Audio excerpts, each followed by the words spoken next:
the gift of a loving companion. In the quiet town of Maplewood, there lived an elderly man named Thomas. He had spent most of his life working as a carpenter, building homes and furniture for families who would cherish his craftsmanship for generations. Though his hands were now wrinkled and his steps slower, his heart remained full of love.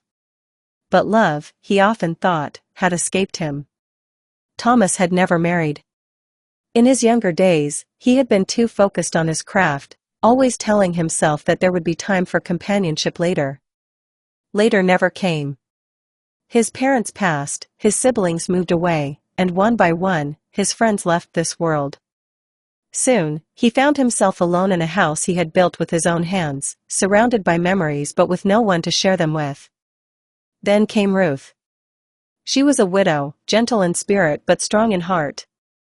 She had met Thomas at the local park one afternoon when she saw him struggling to bend down and tie his shoelace. Without hesitation, she knelt beside him and tied it herself. "You remind me of my late husband," she said with a warm smile. Thomas chuckled. "And you remind me of something I never had." That day marked the beginning of a beautiful friendship. Ruth would visit Thomas often, bringing warm meals, stories from her past, and laughter that filled his empty home. In turn, Thomas would carve small wooden figurines for her, a dove for peace, a heart for love, a rocking chair for comfort. As time passed, Ruth became more than just a friend, she became the family Thomas never had. She reminded him that growing old was not meant to be a lonely journey but one best shared with someone who cared.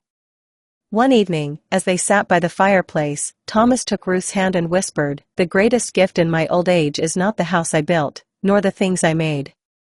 It is you. It is the love you bring into my life." Ruth squeezed his hand, her eyes glistening with tears.